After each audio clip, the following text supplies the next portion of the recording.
Welcome to this explainer. Today, we're going to be looking at a story of just absolute contrast. We're talking about the incredible rise of Abhijeet Dipke and the CGP movement. I want you to picture an ordinary student, right? Someone who, just a few short years ago, was quietly focused entirely on his own studies and career path, just living a normal life. Then, flash forward to the year 2026, and his name is suddenly dominating national headlines literally everywhere you look. What started out as a pretty simple campaign on social media completely exploded. We're talking about a movement with millions of supporters and these massive, undeniable street protests. And the name at the absolute center of it all? Abhijeet Dipke. So today, we're going to unpack exactly who he is and how he managed to become the face of this massive student movement. Okay, let's dive into this, because you have to ask yourself, how does someone actually go from being just another face in the crowd to commanding a movement that jumps from internet trends to physical street protests in record time? It's like a giant puzzle. And to really understand this rapid ascent, we have to look past the viral moments. We need to examine the root causes, the underlying strategy, and the very real deep-seated frustrations that fueled this entire phenomenon from the start. All right, Section 1. Let's set the context, the 2026 education crisis. So, movements don't just happen in a vacuum, do they? When we look at Abhijeet Dipke's background, you realize he didn't just stumble into activism by accident. He actually built a very specific skill set over time. He hails from Chhatrapati Sambhaji Nagar in Maharashtra, and his journey is fascinating. He started out by studying journalism, and then he actually went over to the United States for higher education, studying public relations at Boston University. Now, this background, it is absolutely crucial to understanding what happens next. It gave him this profound structural understanding of communication, media, and how to actually engage the public long before any movement even existed. At the time, honestly, nobody could have predicted that this young student would eventually use these exact same skills to elevate student issues to a massive national level. Well, those PR skills met the absolute perfect catalyst in 2026 because students were incredibly angry. And we aren't just talking about a few complaints. We are talking about widespread systemic grievances. Students were absolutely furious over these repeated failures in recruitment exams. Imagine studying for months only to deal with the constant, demoralizing reality of paper leaks. There was just this general feeling that the education system was, well, fundamentally broken. And while students were definitely voicing their anger on social media, they lacked a unified, large-scale platform to actually amplify their voices. They felt completely ignored. So this widespread, unchanneled anger created the absolute perfect environment for a highly organized viral campaign. Dipke recognized this, and he started using his online campaigns and youth engagement strategies to highlight these exact issues. And as we know, his videos and posts spread like wildfire. Moving on to Section 2, the catalyst and the birth of the CJP. So the crucial point is that all of this online frustration was about to find an official home, and that home was the Cockroach Janta Party, or the CJP. Now, when Dipke first launched this, I'll be honest, a lot of people just brushed it off. They thought it was just another fleeting internet trend, or maybe a joke because of the name. But that underestimation was a huge mistake.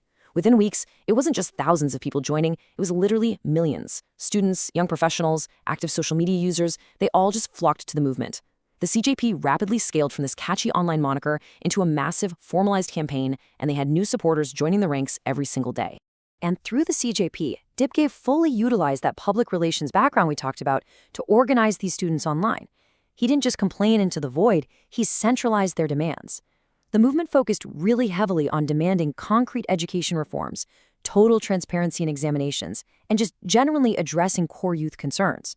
By organizing these demands so cleanly through digital campaigns, he essentially turned what could have just been fragmented online complaining into a massive, unavoidable public discussion.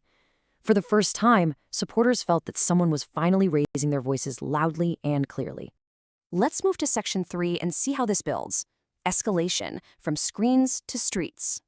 And this brilliantly illustrates where digital metrics, the likes, the shares, the retweets, suddenly shifted into undeniable physical realities. Just look at the sheer scale and density of these crowds. This wasn't just an online petition anymore. These are millions of students pouring out onto the streets.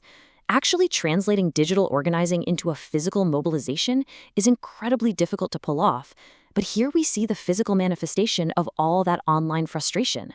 The digital support translated directly into massive, overwhelming crowds demanding to be heard. Now you might be wondering where this was all happening.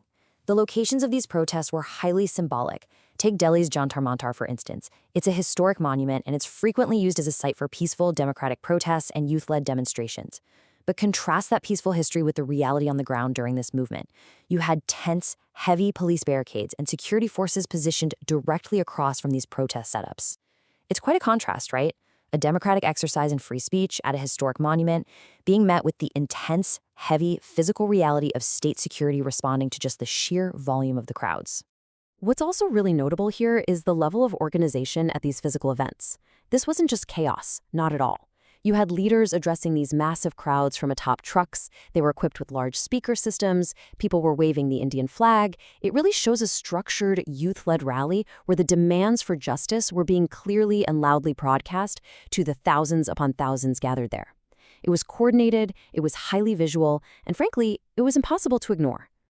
All right, Section 4, the climax, a national debate. So with crowds this large, a total media frenzy was pretty much inevitable. And as with any movement of this size, it immediately drew both fierce support and intense criticism. It polarized people. On one side, you had supporters arguing passionately that students simply deserve justice, right? And that for the very first time, they actually had a loud, organized voice fighting for their future. But then, on the flip side, critics were equally vocal. They really questioned the movement's methods. They raised skepticism about whether social media popularity truly reflected the complex ground reality of the education system. Popularity inevitably brought controversy, and let me tell you, the debates were fierce. But here's the thing. Regardless of which side of the debate people landed on, one undeniable fact emerged from 2026. Abhijeet Dipke became a face of the national discussion. Whether you fully agreed with his methods or strongly disagreed with them, his journey from an ordinary student to a central figure in a national conversation was complete. He successfully pushed youth and student issues to the absolute forefront of the national media, permanently cementing his identity among millions of young people across the country. Which leaves us with this final, vital question to reflect on. When we look at the incredibly rapid rise of Abhijeet Dipke and the CJP, moving from digital anger to massive physical realities, has social media actually become the absolute biggest power for today's youth? Can digital platforms truly reshape national policy? Or does the real work still rely on what happens offline? It's a fascinating question about modern activism, and it's one that this story absolutely forces us to consider. Thank you so much for joining me for this explainer. Keep questioning, keep learning, and I'll catch you next time as we break down another fascinating topic.